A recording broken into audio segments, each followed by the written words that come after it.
Well, the heat wave continues, Watson. According to the latest weather report, there's no sign of it abating. Well, I suppose after such a cruel winter, one should be grateful. It can't last indefinitely. Look here, Holmes. I have a young fellow working with me. He can take over my practice for a few days. Why don't we get out of London? Get out? Yes. The heat in the centre of the city is insupportable. Let's hire ourselves a pony and trap, pack a few things in a rucksack, and take to the open road. Stay at inns wherever we like, walk, swim, fish. Well, just relax and enjoy the sunshine. We both need to get away, and this is an ideal time. What do you say?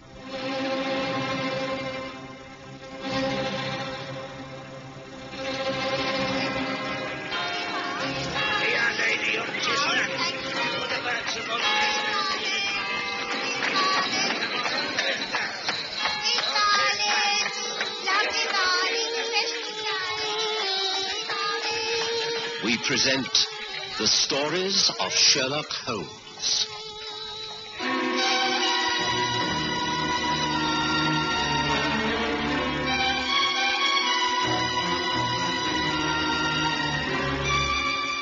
Tonight, David Rensberg's will.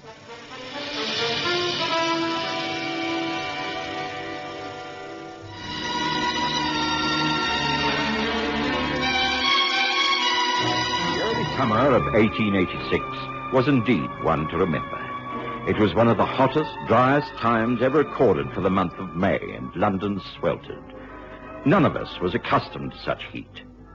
While most of my patients continued to improve, a great number were suffering from heat fatigue. Of course, the trains to the seaside towns were crowded, but it seemed to me that the quiet peace of the open English countryside held out the best promise of relief. Sherlock Holmes loved London. In fact, I don't think he was really happy anywhere else. But he saw the sense of my argument and agreed to my suggestion. It was easy for me to hire a pony and carriage from the hostelry in Bickenhall Street, and so off we went.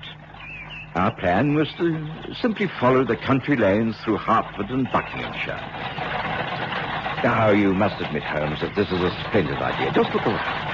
Wild roses are already out on the hedges. Birds are singing, the wild grasses shimmering on the banks each side of us. It's not a cloud in the sky. It is, of course, very beautiful. It's downside better than those pea-soup fogs and the bitter cold of a few months ago. Thank goodness all is peaceful here. I don't know about you, but I'm getting quite an appetite. Well, surely you must come across a country inn very soon. Well, according to this map, we're some miles from a village called Little Sutton in the Wold. Well, that may be it down there. What a view. Shall we stop for a few minutes, Holmes? I could do with a breather. Oh, very well. I'll take the reins later. There. Whoa, go. Oh, let's get down and stretch our legs. Well, certainly a great sight. An undulating patchwork of different-colored fields stretching as far as the eye can see. Ah, golden corn and sweetest breeze bring peace and quiet to an English heart. You wax very poetic this morning, Watson. I appreciate the tranquility of all that lies before us, but I do confess that to live amongst all this for very long would become unsatisfying. One needs mental stimulation. Oh, I should have thought you had had enough of that to last a lifetime. And thank goodness we've escaped from crime and violence, at least for a short while. Personally, I've seen so much pain and suffering that I could cheerfully... Some travellers are in a hurry. That road is quite narrow. Good job we pulled off to the side. What was that? Holmes, the driver's lost control. Get me to that horse.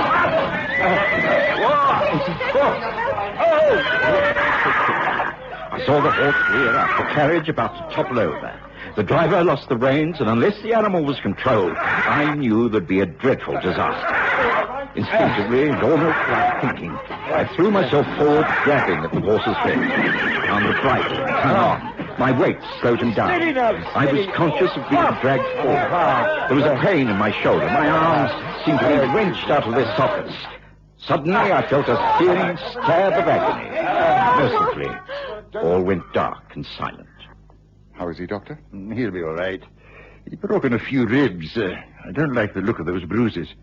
But if you ask me, he's been extremely lucky. Should he be taken to hospital? Oh, no. He's a very strong man. Let him lie here in this comfortable room at the Dappled Duck. You have no immediate plans? No, we were taking a country tour with no definite plans. As long as he's comfortable and in no danger. Oh, no. He's a medical man himself, I understand. Yes, that's right. Then he will know what attitude to take when he becomes himself again. Just leave him. Let nature take its course. I'll be in the village if you need me at all. Good day to you, Mr. Holmes. Good day to you, Doctor. I'll show you out. I was conscious of what Holmes and the doctor were saying, and strangely enough, in spite of the aches and pains, I felt quite peaceful. I may have been given some form of opiate. I can only remember feeling quite at ease, knowing that Holmes would take good care of me. Come in. Oh, excuse me. You are Mr. Sherlock Holmes? That is correct. My name's Mary Cook. I've come here to inquire into the condition of your friend who so gallantly rescued us this morning. My mistress and I were in the carriage that nearly overturned. I'd been sent from Rensberg Manor to convey our grateful thanks. My friend and colleague, Dr. Watson, is suffering from a few injuries, but I'm assured that he'll make a speedy recovery. Please, won't you sit down and discuss this whole matter? We were parked at the roadside when we heard a shot, and your horse was frightened into bolting. Can you tell me who was in the carriage at that time? Just myself and my mistress, Miss Reva Lowe. Oh, it's all very distressing. You see, Miss Lowe and I have only just arrived in this country from South Africa. We were on our way to Rensberg Manor. My mistress is an heiress and has been left the manor and all the estates in her uncle's will. Oh, what a dreadful welcome. Are you sure that Dr. Watson's all right? Oh, yes, he's a very tough fellow. He'll pull through soon enough. Has anyone inquired into the shooting incident? Why, no, I assumed it was someone shooting in the woods. Oh, what an unfortunate incident. Yes. Particularly as the bullet from the gun ricocheted off the rocks on the bank where we were standing.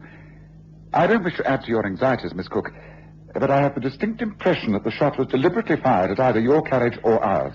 Oh, but surely that cannot be. Well, as you are strangers to this country, it would be unlikely that you should be the target of such an attack, and so... You mean someone aimed at you? It is quite possible. I am a man with few friends, but many enemies. Please do not distress yourself on my account. If this was not an accident, you may be sure I shall find out the true cause of it all. Well, thank you for calling, Miss Cook. Convey my respects to your mistress, and assure her that all is well. Good day to you. Within a couple of days, I was feeling more myself again. I'd managed to bandage up my chest to give support to my injured rib cage, but the comfort it gave me was offset by the heat it generated. However, I made progress. There was a goodwill note and a bowl of fruit from the ladies up at the manor, and an invitation to call upon them whenever I was able. For most of the time, I sat in the small back garden of the Dappled Duck Inn under the shade of the large oak tree. Sherlock Holmes disappeared for hours at a time. I was surprised, as he seemed cheerful and enjoying himself no end. Then, on the third day, he suggested a quiet drive up to Rensberg Manor. The mistress of the house, Reva Lowe, received us graciously. Oh, Mr. Holmes, Dr. Watson, how good of you to call. We've been so anxious about you, Doctor. Are you recovering from the accident? Yes, I shall be myself again quite shortly. There's nothing to give concern. Well, I think you're a very brave man, and we are much in your debt. May I introduce you? This is Harley Albright, our family lawyer. How do you do? Little Newman, the Squire of Little Sutton. And Mr. Robert Higgins. How do you do? Mary Cook, my companion in the carriage, you already know. She's just as grateful to you as I am.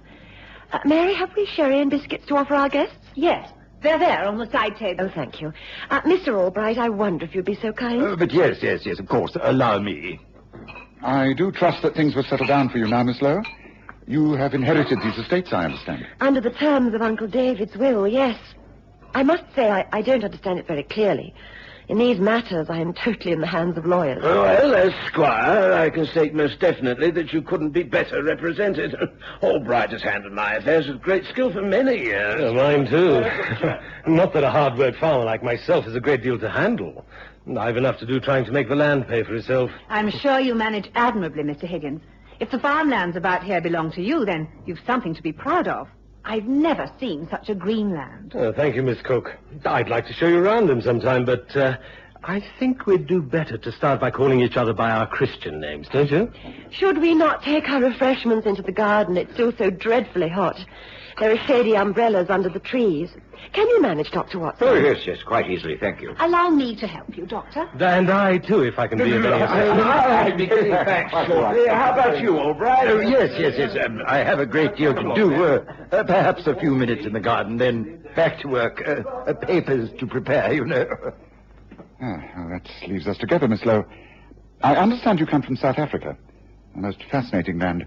What part do you come from? The Cape? Natal? Natal. My family were amongst the early settlers. This is the first time I've been to England, actually. There's such a contrast. That was a most agreeable visit, Holmes. I think Viva Lowe and her maid companion are delightful. The Squire and Robert Higgins, too, very pleasant. A happy community. Pity we can't stay longer. But I'm quite able to travel. No, Watson. Huh? I said no. You are incapable of enjoying a further holiday and reluctant to return to the heat of the city. I suggest we stay where we are. Holmes, there's more to this than meets the eye. Now, just what are you up to? Why do you really wish to remain here in Little Sutton? I wish to remain, Watson, because I know all is not happy. If I stay, I may put a stop to a miscarriage of justice. I may be able to prevent a murder. I looked at Holmes in sheer amazement. I knew that he longed for the excitement of the city and his routine of continual investigation, but surely, here in the peace of the countryside, he had to be mistaken. But he was quite serious. Oh, yes, I am quite serious. This isn't daydreaming on my part. You see, I've been wondering about that accident.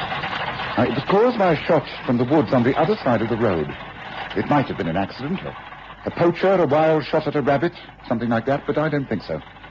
It was deliberately fired at that carriage. It could not have been meant for us. No one, not even Mrs. Hudson, knows we're here. While you've been lying down recovering, I've been making a few inquiries. Oh, you mean into the affairs at Rensberg Manor? Yes, I found that David Rensberg died under very strange circumstances. He was found dead after taking a jump whilst out riding one morning. He was alone and there were no witnesses. He was an expert horseman and had cleared that fence most days of his riding life. The horse was found grazing some mile away. Nothing wrong. It must have been an accident. Well, these things do happen. Why should it arouse your suspicion? Because he made a will. It was a most strange one. I cannot find out the conditions, but I think there's going to be some controversy within the next few days. I can spell danger, Watson. I'm a man who deals only in facts, not suspicions, but I smell danger. I had learned never to take Sherlock Holmes' views lightly. He was a man who rarely wasted time, and if he felt the need to stay on down at Little Sutton, then I was quite agreeable. In any case, I was still in great discomfort, and it was easier to convalesce on the countryside than back in the city. But it was some days later before Holmes' fears were confirmed. Miss Reva Lowe called at the inn, and it was in the early evening. I'm sorry to arrive like this, Mr. Holmes, but I took a chance on the fact that you might still be here. May I talk to you in confidence? By all means. Do take a seat. Thank you. I hardly know where to begin. Well, the fact is, since Mary and I arrived up at the manor, things have not been as trouble-free as I should have liked. To start with, the terms of my uncle's will are very strange. They require that I shall stay at the manor for a whole year before the estates are legally mine. Well, these things often take some time, but a year is rather unusual. Yes, particularly because after that year I shall be required to prove my identity as being sound of mind and body. Extraordinary. May I ask if there are any other clauses in the will? Should you not fulfill the conditions, who would stand to benefit? That's the curious thing. No one else. I am the only relative, and so why all these strange conditions? Yes. Well, if it's all legally drawn up, I don't see what can be done about it. Neither do I. But that isn't all that's bothering me. The fact is... I don't wish to be over-fanciful, but I have a feeling that it's a very unlucky house. In what way? Well, to start with, there was the accident with the carriage before I even arrived at the manor. And then, since then, several things have happened, even in this short time. The other day, Mary and I were out relaxing on the terrace, enjoying the sunshine. Oh, isn't this heavenly? So beautifully cool under the trees. Yes, it's lovely. Oh, it's too hot for tea, don't you think? What about iced lemonade? There's some waiting. Oh, look, it's Sandy, your uncle's old tomcat. Sandy? I wonder if he misses his master. Doesn't appear to. I don't think Uncle David liked cats very much. He must have been much more of a dog man. Let's give Sandy a saucer of milk. You feeling thirsty, Sandy? I'd like some lemonade, please. There we are, Sandy. That's nice, What? huh? Well, what are the rest of your plans for today? Mr. Albright is preparing some papers for signing. He should be here any moment. Then the Squire and Robert are coming for luncheon. Incidentally, I think Robert is becoming very attached to you. He talks of nothing else. You must be imagining. What is the matter? What's the matter with Sandy? Sandy? He seems to be having some sort of fit. Oh, I think... No. Oh, he's lying so still now. I think he's dead. Oh, no. Of course, Sandy was a very old cat. He hadn't been well, and we were told that he was subject to fits, but the incident was upsetting. We naturally called the servants and retired into the house. The cat was dead and buried in a favorite spot in the garden. Well, I thought nothing more about the incident until noon today. It's been yet again another boiling hot day. Mary was about some duties in the house, and I borrowed her green and white parasol and stepped out into the garden. I wandered quietly across the lawns, returning to the house along the open terrace. I was happy, humming to myself, at peace with the world, when...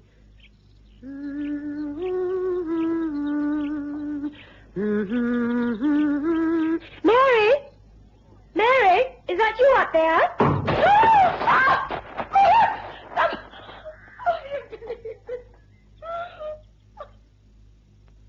It was all over so quickly, Mr. Holmes. I was on the terrace when I thought I heard a sound from above. I looked up at the veranda, and then one of the heavy flower pots containing pink geraniums crashed down towards me. I just had time to jump aside before it broke into pieces on the tiles. There is no doubt that I could have been killed if I'd not moved quickly. And this is the latest accident? Yes, but now I am sure they're not accidents. There is someone trying to cause me bodily harm. Yes, indeed. You or another? I beg your pardon? No, it's nothing. I do agree with you, Miss Lowe. I think you have cause for alarm. In fact, I'm sure there is a vicious plot afoot up at the manor. With your kind permission, I should like free access to the house at all times, day and night. By all means. I have spare keys. But first tell me, the cat that died, did anyone think of examining the milk on that milk tray? No. You mean you think it could have been poisoned? Almost certainly. Tell me, who was in the house at the time? Just the servants. We had guests to lunch, the Squire and Robert Higgins, both of whom you've met. You find both men agreeable company?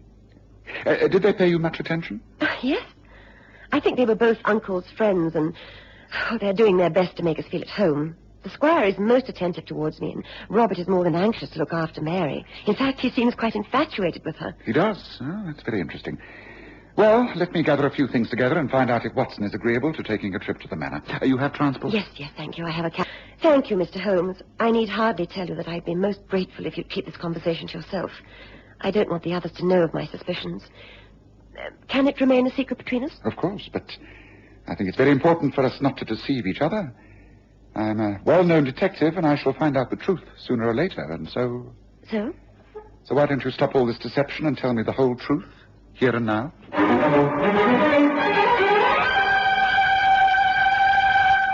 Of course, I agreed to accompany Holmes up to the manor. He didn't bother to explain the circumstances to me. Both he and Reva Lowe were silent for the whole journey. Then, to my surprise, we didn't drive the whole way. Holmes stopped the carriage just outside the grounds. Now, this will do nicely, thank you. We get off here, Watson? All right, if you say so. Here, Mr. Holmes. I think you'll need these keys. They are to the whole house. The largest one is it's the old side entrance. That'll be the safest way in. Oh, thank you. Remember all I have said, and good luck. Thank you. I shall remember. Come on, boy. Come on.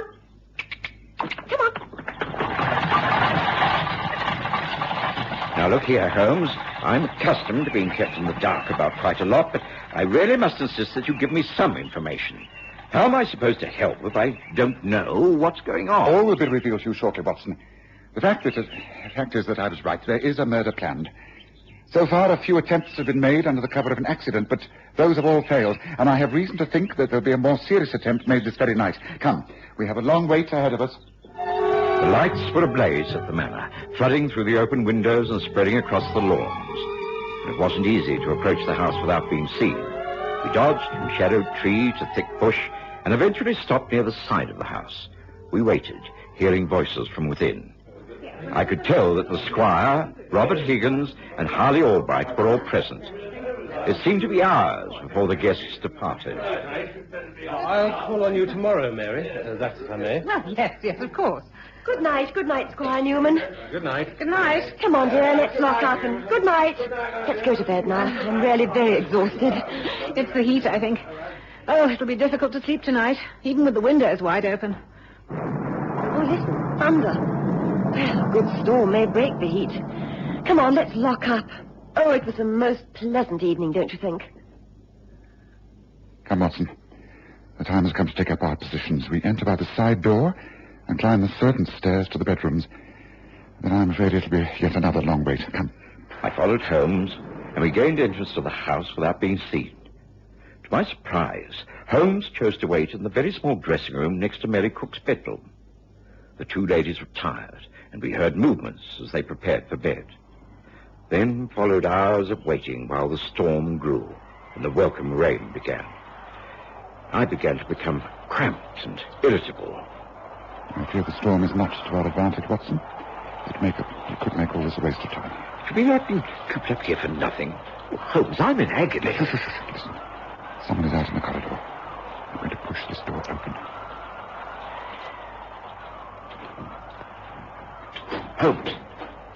Holmes, this is Mary Cook's bedroom.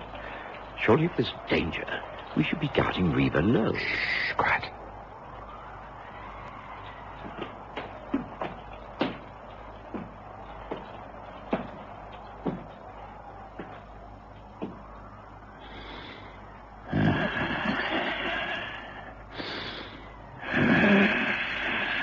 Now, Watson, get him. Right, get him quickly, man. Instantly, my cracked ribs and aches and pains were forgotten. I threw myself into the room. Mary Cook jumped from her bed, and Holmes and I grabbed at the man who loomed over her. He struggled manfully, but he was no match for the pair of us. Overpowered, with wrists tied behind his back, Harley Albright, the lawyer, glowered at us as Reva Lowe entered the room. Just what do you think this means, Mr. Holmes? It means that you will be facing a charge of attempted murder, Albright. Mary, are you all right? Yes, thank you, dear. And the game's up, Albright. I knew there was something wrong from the moment these ladies arrived in this place. Incidentally, I think I'd better explain, Watson. The two of them changed places. This is really Reva Lowe. And this lady who posed as the heiress is a hired protector. You are a brave woman. Thank you. It was a job. Reva approached me because she'd received a letter in South Africa from her uncle saying that he thought someone was trying to kill him. He was killed by Albright's loosening the girth of his saddle before he went jumping. Then when you arrived, he set about trying to kill again. Only he knew the switch had been made, and the person he wished to kill was known as Mary, not Reva. The parasol you borrowed made him think it was Mary underneath the veranda. And that's why we guarded this room tonight. Watson and I caught him red-handed. It had to be him. It couldn't be anyone else. You killed to cover up for all the money you've been swindling out of the estate, isn't that right, Albright? Oh, yes. There's no need to reply. You'll have plenty of opportunities for that at your trial.